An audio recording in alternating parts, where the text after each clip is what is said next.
Hey guys, welcome to PM Pathshala. Guys, आज हम लेकर आए हैं जीएस 4 की mains answer writing. So guys, जो भी बच्चे मेंस की तैयारी कर रहे हैं उनके लिए एक सबसे इम्पॉर्टेंट एस्पेक्ट है कि वो आंसर राइटिंग प्रैक्टिस पे अपनी बहुत ज़्यादा ध्यान रखें। आप ये समझ लो, पेपर से पहले, यानी कि जो पेपर आपका मेंस का 2024 का मेंस का होने वाला है, यूपीएससी मेंस होने वाला है, या जिस भी आप स्टेट पीसीएस का भी इवन मेंस लिखने कहीं भी जा रहे हो, उससे पहले ये समझ के चलो कि हर सब्जेक्ट का जीएस 1, जीएस 2, जीएस 3, जीएस 4, अपने ऑप्शनल का कम से कम आप 200 क्वेश्चंस तो एटलीस्ट लगा के जाओ। जैसा अभी टाइम बचा उस हिसाब से मैं बता रही हूँ आपको। जो बच्चे 2025 में करने वाले हैं अटेम्प्ट, उनके लिए भी गाइस इस वक्त सबसे इम्पॉर्टेंट टाइम है। यही एक टाइम है जिसमें वो मेंस की तैयारी बखूबी कर सकते हैं और अच्छे तरीके से वो कर पाएँ। इसी के लिए ज़रूरी है कि चैनल पर अगर आप नए आए हैं, do like, share and subscribe to PM Pathshala. आपको सारे तरीके बताए जाएंगे कि कैसे आंसर्स को अच्छा लिखना है, अटेम्प्ट कैसे करना है। ये सारी बातों को हम डिस्कस इसी चैनल के माध्यम से फ्री ऑफ कॉस्ट है। गाइज, आपको क्या करना है, पीएम पाठशाला खोलना है और आपका प्लेलिस्ट बनी हुई है हमारी, उसमें आप देखते जाइए सारे आंसर्स। सो गाइज, जो आज हमारा टॉपिक है, इसमें हमने लिया है जीएस 4 का एथिक्स का पार्ट। देखो, एथिक्स का पेपर मैं कई बार अपने चैनल पे बोल चुकी हूँ। एथिक्स का पेपर, एसए का पेपर और आपका जो पेपर है ऑप्शनल सब्जेक्ट, यही आपकी असल में रैंक डिसाइड करते हैं। ये बात आप मेरी याद रखना। बहुत सारे मैंने खुद भी रियलाइज़ करा है वाइल गिविंग मेंस, और डेफिनेटली मैंने कई सारे जितने भी आईएएस बन चुके हैं उनसे भी जब डिस्कस किया तो they have concluded this thing कि एक एसए का पेपर, एक एथिक्स का पेपर और एक optional subject that will decide your rank. तो आपके लिए बहुत इंपॉर्टेंट है एथिक्स का पेपर, लगा लो।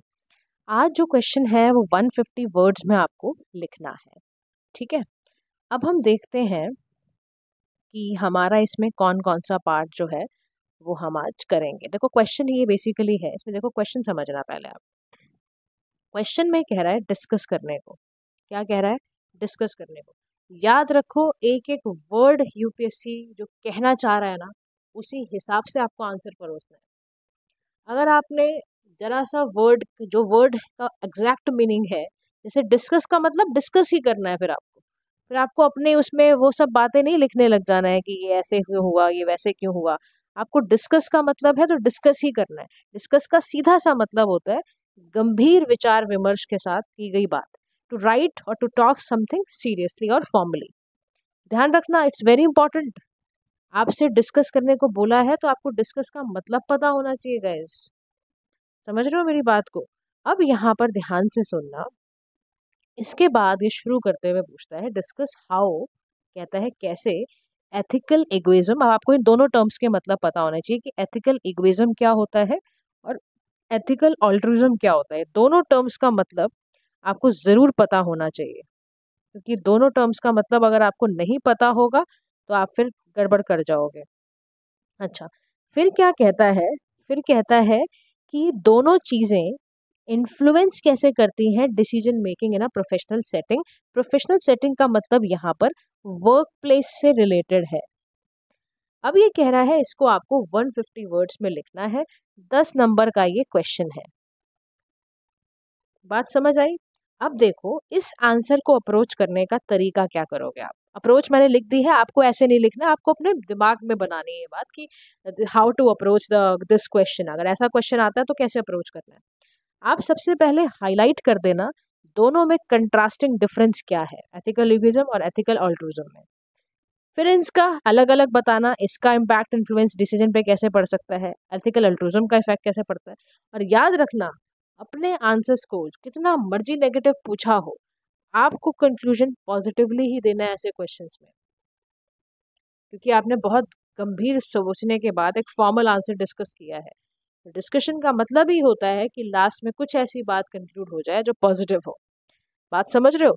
Now move to the introduction part. इसमें कैसे करना है? देखो, एथिकल इगोइज्म, एथिकल ऑल्ट्रुइज्म दोनों एक तरह के अपोजिट एंड्स हैं डिसीजन मेकिंग के। ये ध्यान रखना।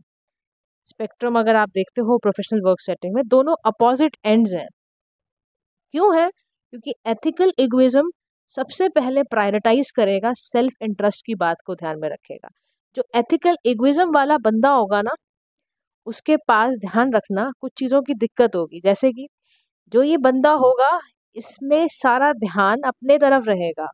अपनी तरफ का मतलब है कि इसमें सेल्फ इंटरेस्ट रहेगा, ग्रीड रहेगी।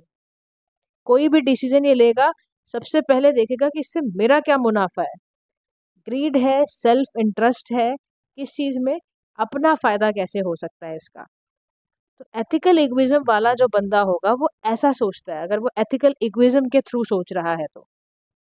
बात समझ रहे हो आप मेरी? फिर एथिकल इगोइज्म में जो एंड होता है ना, क्योंकि वो एथिकली ईगो के फॉर्म में लिया हुआ है, तो आप समझ लो वो कैसा होगा डिसीजन। आप बात समझ रहे हो मेरी?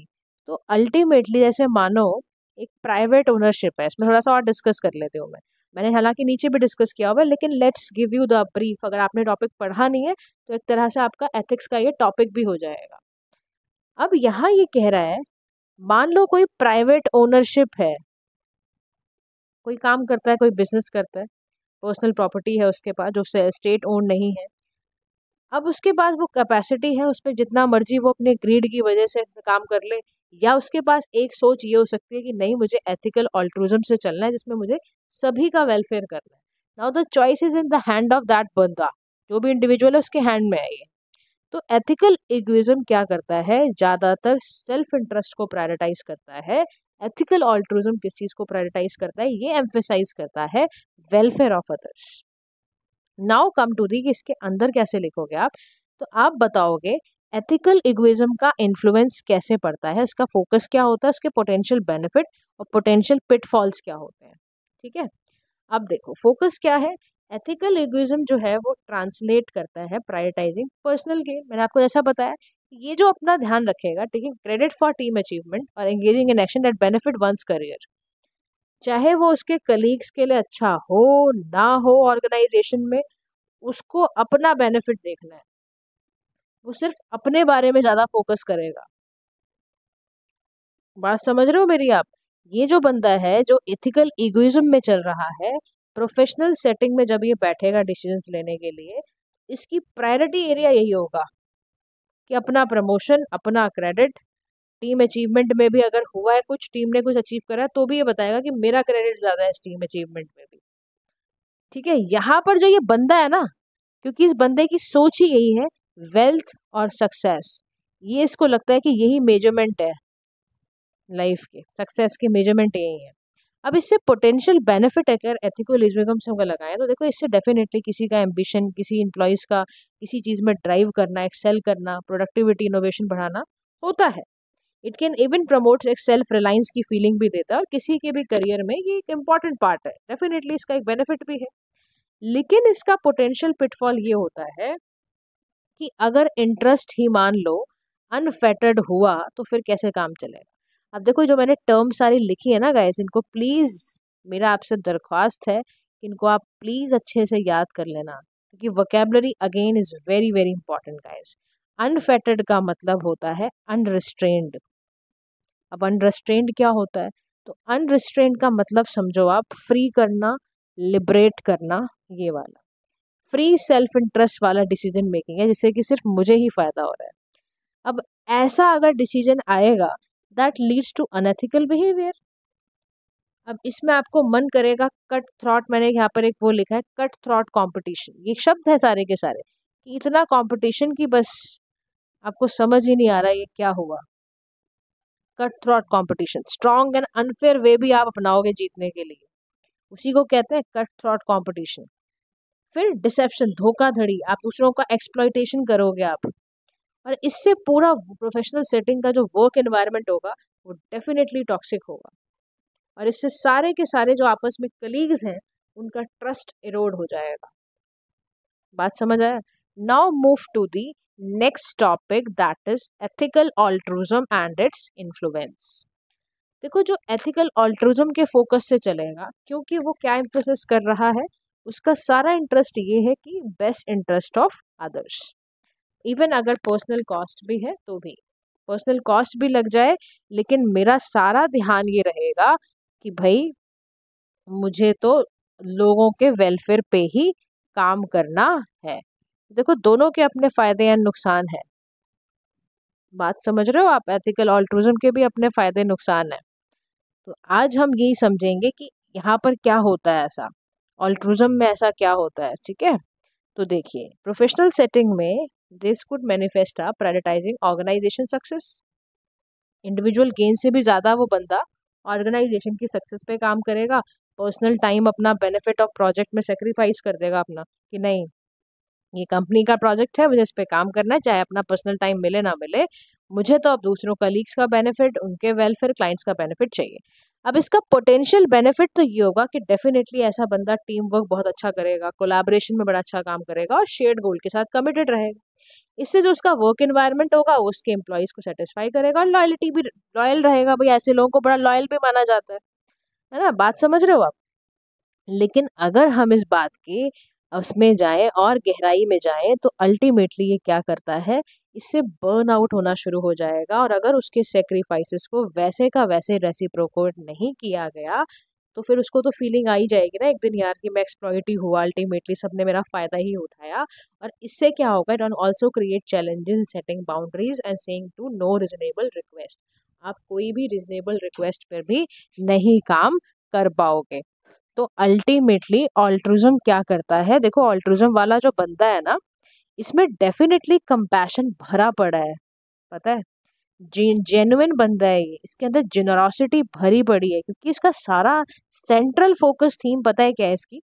Ethical and moral discussions. ये एम्पैथी बहुत रखता है ये बंदा, जो आपका समझ रहे हो एथिकल अल्ट्रुइज्म में ये सब चीज़ें आती हैं। तो कंक्लूडिंग लाइन में, लेकिन देखो दोनों ही चीज़ों की रिक्वायरमेंट है, आपको इसको बैलेंस करके ही लिखना पड़ेगा। तो आप बैलेंस करके ये बताओ कि देखो आइडियल प्रोफेशनल जो है वो एक बैलेंस ही होना चाहिए। दोनों ही अगर बहुत एक्सट्रीम में है तो दोनों ही नुकसान किसी ना किसी तरीके से इंडिविजुअल और ऑर्गेनाइजेशन को पहुंचा सकते हैं। तो they understand that some time acting in their own interest वो भी ज़रूरी है विद द कंपनी, जैसे एक्वायर करना स्किल्स वगैरह, तो दोनों को ही बेनिफिट करेगा। हेल्पिंग करना, दूसरों को हेल्प करोगे तो उससे ट्रस्ट नेटवर्क बनेगा, पर्सनल गोल्स अच्छे फुलफिल हो जाएंगे। तो इनलाइटेंड रहना है, सेल्फ इंटरेस्ट और कल्टीवेटिंग ऐसे वर्चुअल ऑनेस्टी और रिस्पेक्ट डालनी है ताकि डिसीजन उस हिसाब से लिए जाए। तो by doing so public servant को क्या फ़ायदा मिलेगा, अगर पब्लिक सर्वेंट ऑल्ट्रुइस्टिक और साथ ही साथ एथिकल ऑल्ट्रुइज्म और एथिकल अगर आपका दोनों तरह से, अगर वो एथिकल इगोइज्म को भी अगर मानते हुए दोनों तरीके को बैलेंस करके चलता है, तो उसके पास एक एथिकल और प्रोडक्टिव वर्क कैपेसिटी डेफिनेटली आएगी ही आएगी। समझ रहे हो आप? तो अगर कहीं पर कमी है ऑल्ट्रुइज्म की तो वहाँ पर रोल मॉडल बनना है, सपोर्टिव कम्युनिटी बनानी है ना, शेयर्ड रियल स्टोरीज करनी है। तो हम ये सब लिख सकते हैं कि एक real be a role model, ऐसा कुछ बनने की ज़रूरत है पब्लिक सर्वेंट को। तो ये भी लिख सकते हो, be a role model, create a supportive community. ये ना एक डायग्राम भी बना देना आप, बल्कि इसको डायग्राम के फॉर्म में ही बनाते हैं guys, let's make a diagram only. एक डायग्राम बनाते हैं कि जैसे आपको लिखना है ना, how to promote balance between ethical altruism and ethical egoism. ये आप पूरा लिख लेना, मैंने यहाँ पर आधा आधा लिखा है। तो आप इसमें बताना be a role model, be a, एक डायग्राम बना ही देना यार, अच्छा रहता है, आंसर अच्छे रहते हैं। बी अ रोल मॉडल, फिर आप बताना क्रिएट ए सपोर्टिव कम्युनिटी, ऐसी बनाओ आप। उसके बाद आप लिखो कि शेयर रियल स्टोरीज, ताकि ना सबको एक अच्छा इन्वायरमेंट मिले। गेट योर को वर्कर्स इन्वॉल्व, गेट योर को वर्कर्स इन्वॉल्व, ये सारी चीज़ें आप कर सकते हो ताकि आप दोनों तरह की प्रैक्टिस, क्योंकि अब आपको करनी है। और देखो इन सब से होगा क्या, इन सब से ये भी बता देना, इन सब से होगा ये कि अल्टीमेटली ना आपकी ऑर्गेनाइजेशन जो होगी वो एक हैप्पी फैमिली की तरह रहेगी। उससे एक हैप्पी फैमिली में क्या होता है, हैप्पी फैमिली में डेफिनेटली एक फ़ायदा और ये रहता है कि हम सभी मिलके रह रहे हैं, वहाँ पे शेयरिंग एंड केयरिंग है, that enhances the ethical and productive work environment. ठीक है, ऐसे कंक्लूड कर देना। So guys, thank you so much for listening, do like share and subscribe और यूट्यूब चैनल पीएम पाठशाला।